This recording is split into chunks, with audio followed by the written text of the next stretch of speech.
Hei tun lai chu mizo mi pui tam takin nga event roll thup kan neya mizo nau pang zai thiam mai tha I RK Lalthazuali ania just the tong kam takin Savate-i anti mai khania thing dol veng lai nau pang zai thiam khania mi tam tak ril ru an neya zai ten thlir le nga event a hlo maya kum komi lek ni in fence anei ni te poti la chu chun thil tam tak a soin ka ria thu tam soi lovin a zaya kan lu tanang o tuna chuan RK Lalthazuali thingdol veng lai kum komi lek kani a zai turin kan some kum komi lek ti han thil tam tak soi ve di a zai thiam zia ngai to in ala nau pang bokani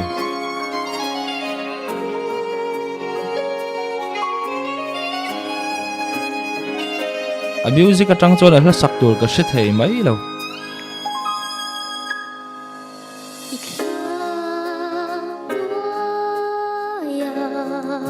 sar amte hla just the zingami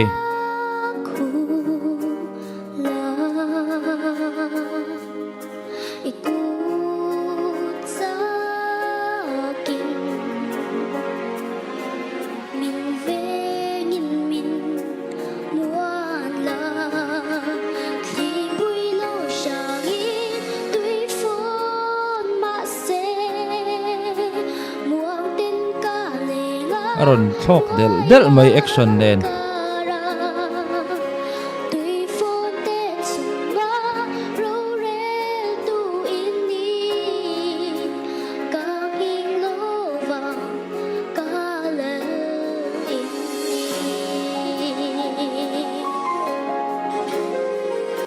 au phone moi takan shet bel zela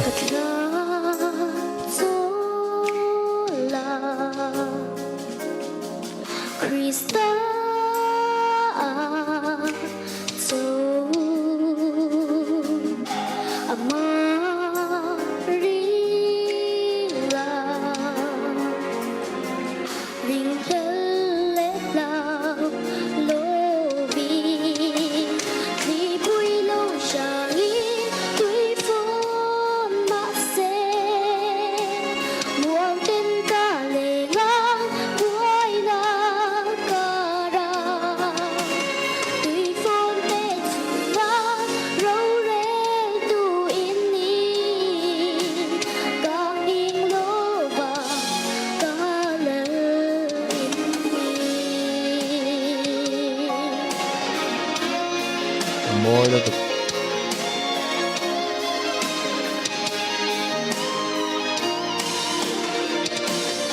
sang don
bạn sờ dầu em